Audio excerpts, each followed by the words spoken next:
Allez, c'est parti pour BFM Story. En fil rouge ce soir, la visite d'Emmanuel Macron en Bretagne auprès de ceux qui nous nourrissent, à la fois les maraîchers, les agriculteurs, mais aussi ceux qui travaillent dans la grande distribution, dans les supermarchés. Il termine sa visite dans l'exploitation agricole et puis ensuite il va visiter un supermarché U, tout ça dans le Finistère, précisément à Saint-Paul-de-Léon. On suivra bien sûr en direct la suite de cette visite. Mais on va aussi revenir sur les derniers propos du professeur marseillais Didier Raoult. Le temps pour moi d'accueillir le docteur Pierre Lano. Bonjour, bonsoir, merci d'être là. Vous êtes anesthésiste réanimateur à l'hôpital privé d'Antony dans les Hauts-de-Seine. Nous sommes avec Laurent Neumann. Bonsoir Laurent, avec Emmanuel Le Chypre. Bonsoir Emmanuel. Et puis avec notre journaliste santé Caroline Dieudonné. Bonsoir Caroline. Le professeur Raoult, qu'on ne présente plus, persiste et signe. Pour lui, l'épidémie pourrait prendre fin d'ici un mois. Écoutons le virologue. On a une diminution maintenant constante du nombre de cas diagnostiqués, mais aussi du nombre de cas hospitalisés en réanimation. Le nombre de morts sera un peu plus long parce que les gens meurent souvent plus d'un mois après avoir été infectés. Donc tout ça n'a pas exactement le même rythme. On est sur une vague descendante. Encore une fois, moi je ne prédis pas l'avenir. Si les choses continuent comme ça, on a bien l'impression que ce qui était une des possibilités de cette maladie, c'est-à-dire une maladie saisonnière, est en train de se réaliser. Et qu'il est possible que d'ici un mois, il n'y ait plus de cas du tout dans la plupart des pays tempérés. Donc c'est possible, c'est une des possibilités qui n'est pas négligeable. Alors Caroline, ce que dit Didier Raoult, c'est que d'ailleurs il s'appuie sur des faits, sur la diminution constante des cas déclarés dans sa ville, à Marseille. Et il dit il est possible qu'il s'agisse en fait d'une maladie saisonnière, donc un virus qui partirait d'ici la fin du mois.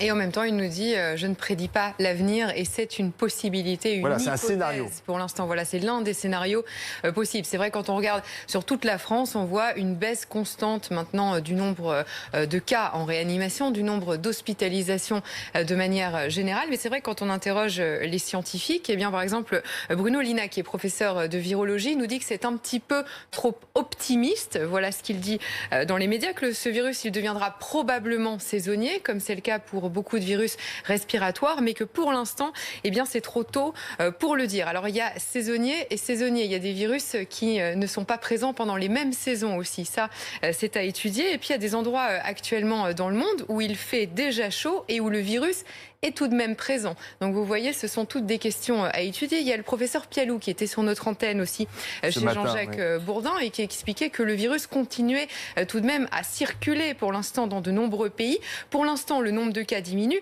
mais c'est aussi l'effet du confinement. Donc il est trop tôt pour se prononcer. C'est l'une des hypothèses, comme c'est le cas d'ailleurs pour d'autres coronavirus.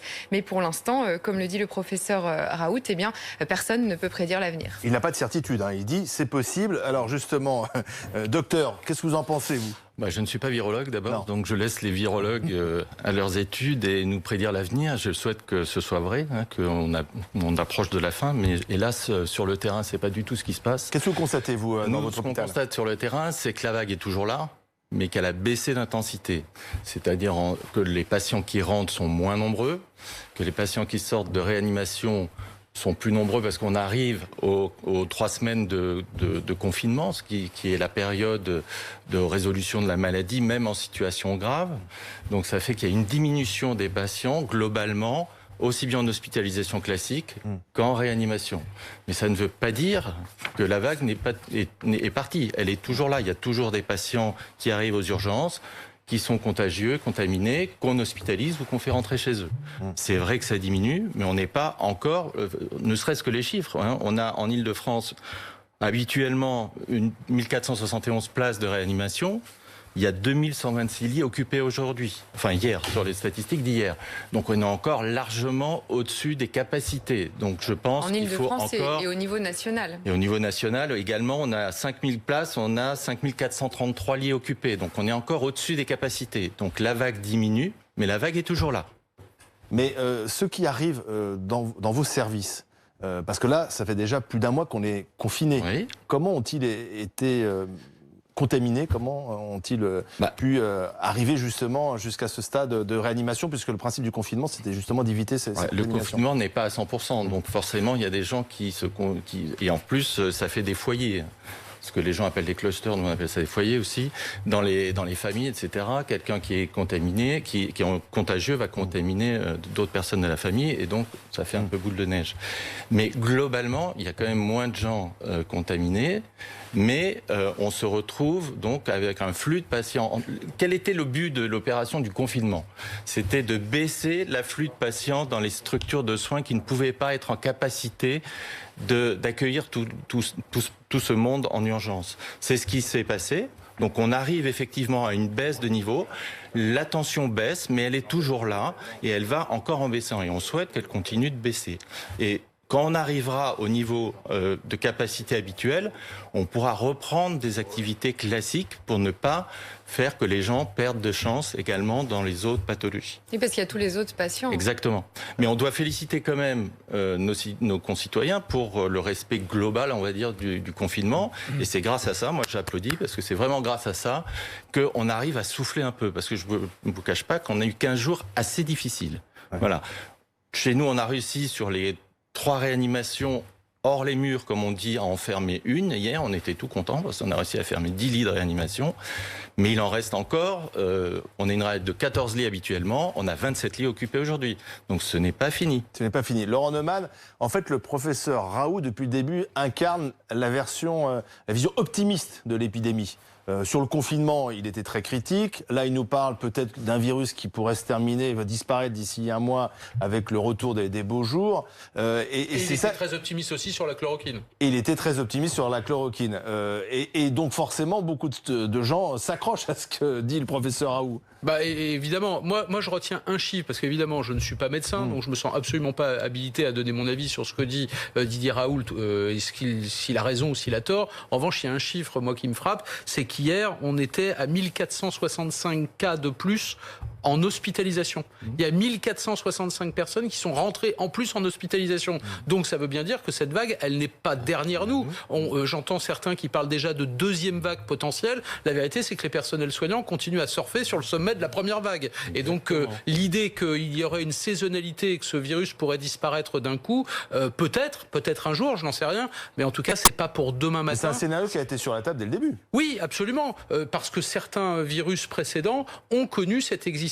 Mais la vérité, c'est que les médecins du monde entier, il y a 3 mois et demi, ne connaissaient pas ce virus. Donc, par définition, il n'y a aucun recul. C'est la première fois qu'il touche dans tous les pays du monde, ou presque, au même moment. Donc, en réalité, tous ceux qui nous parlent de ce qui va se passer dans 3 mois, dans 6 mois, parlent sans savoir. Pour le moment, il y a trop de questions qui sont posées, des questions auxquelles on n'a pas les réponses pour le moment. À celle-ci, d'ailleurs, comme à d'autres. La saisonnalité, personne n'est capable de dire si oui ou non ce virus est saisonnier ou pas. On le saura un jour. Mais quand le professeur Raoult, pas possible d'y répondre. Quand le professeur Raoult dit ça peut être un virus saisonnier, ça veut dire qu'il pourrait disparaître totalement. Ça arrive, il y a certains virus qui disparaissent, on ne sait d'ailleurs pas trop pourquoi. Ou ça veut dire qu'il disparaît le temps de l'été et il revient à l'automne?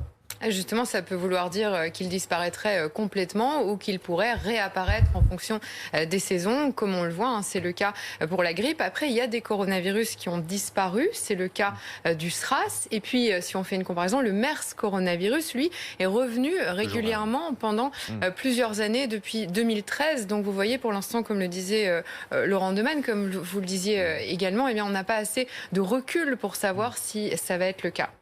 Ça veut dire que la deuxième phase, dans ce cas-là, si on est sur un virus de saison, ce virus pourrait revenir lorsqu'il commence à faire un peu plus froid, au mois d'octobre, au mois de novembre? On n'en sait strictement rien. Parce que je pense qu'il faut... mais ça voudrait dire que vous, dans les services de réanimation...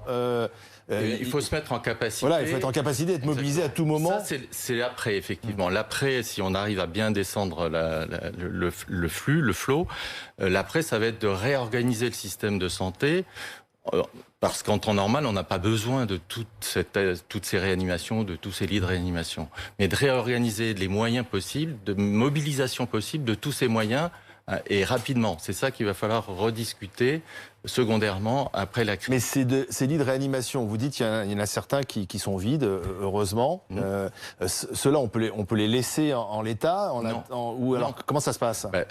Ceux qu'on a fermés hier de chez nous, les 10, c'était la salle de réveil en fait. D'accord. Nos 40 lits de salle de réveil qui étaient transformés en 10 lits de réanimation. Donc vous récupérez la salle de réveil. Donc on récupère la salle de réveil qu'on va remettre en marche pour redevenir une salle de réveil nouvelle, puisqu'il va y avoir des flux différents de patients, des flux Covid+, des flux Covid-. Donc on va réorganiser tout ça dans le but de reprendre progressivement une activité dans le cadre du plan blanc, puisqu'on est dans le plan blanc. Tant qu'on est dans le plan blanc, il y a des règles strictes de prise en charge des patients.